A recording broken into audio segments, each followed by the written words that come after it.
আমি আজি প্ৰমাণ কৰিম গতি বিষয়ক দ্বিতীয় সূত্ৰৰ গাণিতিক ৰূপ। এই ৰূপটো কেনেকৈ প্ৰতিষ্ঠা কৰিব পাৰি আমি তাৰে চেষ্টা কৰিম। তাৰ বাবে আমি ধৰি ল'ব লাগিব এম ভৰৰ বস্তু এটা,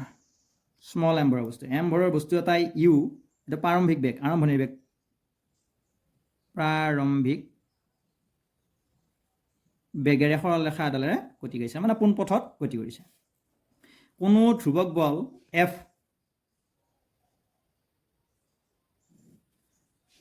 এ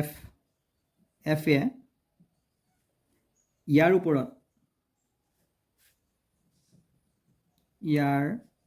ওপৰত স্মল টি সময়ৰ বাবে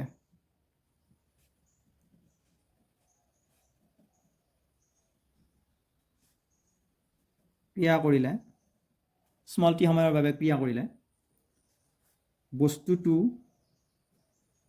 মানে এই এম্বৰৰ বস্তুটো ক্ৰিয়াশীল হ'ব, ক্ৰিয়াশীল হৈ ভি বেগলৈ ত্বৰিত হ'ব। ত্বৰিত হোৱা মানে হ'ল বেগৰ বৃদ্ধি হাৰ ত্বৰণ বুলি কোৱা হয়, বেগ বৃদ্ধি হ'ব তাৰমানে, ত্বৰিত হয়। এতিয়া ইয়াৰ ওপৰত এফ বল প্ৰয়োগ কৰিলে, যদি আমি এফ বল প্ৰয়োগ কৰোঁ তেতিয়াহ'লে ই ত্বৰিত হ'ব। প্ৰাৰম্ভিক আমাৰ বেগ আছিল স্মল ইউ,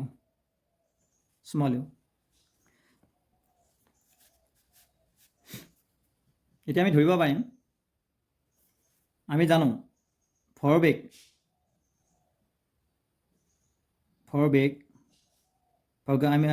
আমি পিৰে বুজাওঁ, P equal to M V বুলি কওঁ আমি, ভৰবেগ ইজিকেল টু এম ভি। এতিয়া আমাৰ প্ৰাৰম্ভিক বেগ যদি ইউ হয় তেতিয়াহ'লে আমি ক'ব পাৰোঁ বস্তুটোৰ প্ৰাৰম্ভিক ভৰবেগ, বস্তুটোৰ প্ৰাৰম্ভিক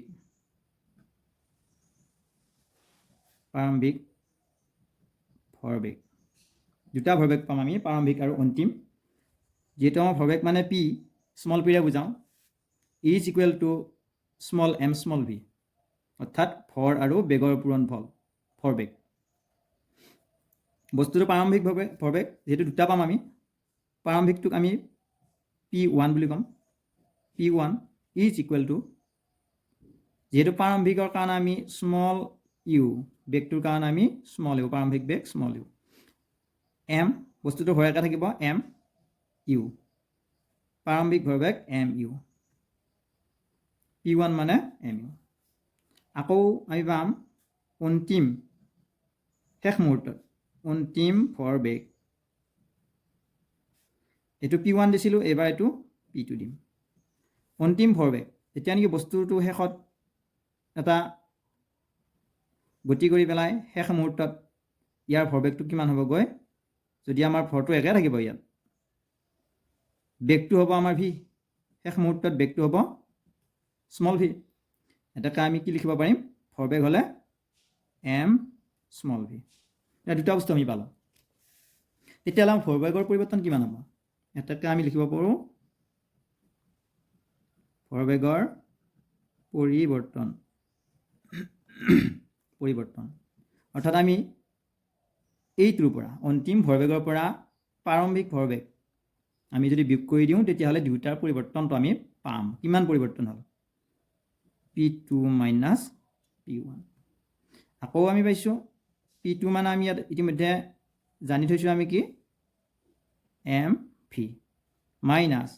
P1 মানে আমি লিখিব পাৰিম এম স্মল। আমি এটা কাম কৰিব পাৰোঁ, এইটো আমি বাহিৰত উলিয়াই ল'ব পাৰোঁ কমন, এম ভিতৰত থাকিল কি ভি মাইনাছ ইউ, আমি এটা বস্তু পাই গ'লোঁ, ভৰবেগৰ পৰিৱৰ্তনটো আমি পাই গ'লোঁ। এতিয়া আকৌ ভৰবেগৰ পৰিৱৰ্তনৰ হাৰ, আকৌ ভৰবেগৰ পৰিৱৰ্তনৰ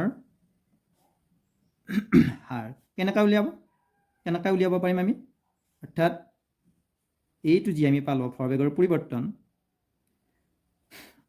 এইটোক চাবা, এইটোক টিৰে হৰণ কৰি দিলে হ'ল সময়ে, আমাৰ অৰ্থাৎ বলটো প্ৰয়োগ কৰোঁতে কিমান সময়ৰ বাবে লৈছিলোঁ, টি সময়ৰ বাবে ইয়াত দিছোঁ, টি সময়ৰ বাবে ক্ৰিয়া কৰিলে, গতিকে আমি টিৰে আমি হৰণ কৰি দিলে আমি কি পাম পৰিৱৰ্তনৰ হাৰটো পাম m v minus u divided by small t আকৌ বা এনেকৈ লিখিব পাৰোঁ আমি বা প্ৰয়োগ কৰা বল বলক আমি যদি কেপিটেল এফেৰে বুজাওঁ প্ৰয়োগ কৰা বল সমানুপাতিক হ'ব প্ৰপৰ্চনেলটো কাৰ m v minus u divided by t ইয়াৰ সমানুপাতিক হ'ব অৰ্থাৎ প্ৰপৰ্চনেলটো বুলি ক'ম আমি f proportional to m into v minus u divided by t অৰ্থাৎ প্ৰয়োগ কৰা যিটো বল বস্তুটোৰ ওপৰত প্ৰয়োগ কৰা যিটো বল আছিল সেই বলটো কাৰ সমান হ'ব ভৰবেগৰ পৰিৱৰ্তনৰ হাৰৰ সমানুপাতিক হ'ব এতিয়া আমি ইয়াক এনেদৰে লিখিব পাৰোঁ সৰল কৰিব পাৰোঁ যদি আমি প্ৰপৰ্চনেল চিনটো গুচাই দিওঁ তেতিয়াহ'লে আমি এনেদৰে লিখিব f is equal to লিখিব পাৰোঁ প্ৰপৰ্চনেলটো চিনটো গুচাৰ পিছত আমি এটা সমানুপাতিক ধ্ৰুৱক ইয়াত পূৰণ কৰিব লাগিব তাক আমি সাধাৰণতে k স্মল k আখৰেৰে আমি বুজাওঁ k m v minus u divided by t আকৌ এনেদৰে লিখিব পাৰোঁ f is equal to k small m আকৌ এই অংশটোৰ কাৰণে এই যিটো অংশ পাম v minus u divided by t আমি জানো v minus u divided by t মানে হ'ল ত্বৰণৰ এক্সিলাৰেশ্যন তাৰ স্মল এ আখৰটো লোৱা হৈছে স্মল এ মানে ত্বৰণ সমান v minus u divided by t এইটো সূত্ৰ আমি আগৰ পাঠত আমি আগতে পাইছোঁ এতিয়া ইয়াৰ ঠাইত v minus u divided by t ঠাইত আমি a বহুৱাব পাৰোঁ a বহুৱাই দিলোঁ এতিয়া আমি প্ৰতিস্থাপন কৰিবলগীয়া যিটো সূত্ৰ এইটো সূত্ৰ আমি প্ৰতিষ্ঠা কৰিলোঁ f মানে আমি কি লিখিব পাৰোঁ k m a k টো হৈছে সমানুপাতিক ধ্ৰুৱক ইয়াত লিখি দিব পৰা k সমানুপাতিক ধ্ৰুৱক এনেদৰে আমি প্ৰমাণ কৰিব পাৰোঁ অৰ্থাৎ যিটো গতি বিষয়ক দ্বিতীয় সূত্ৰ সেইটোৰ গাণিতিক ৰূপটো হৈছে কি আমাৰ এনেদৰে আমি উলিয়াব লাগিব উলিয়াই পেলাই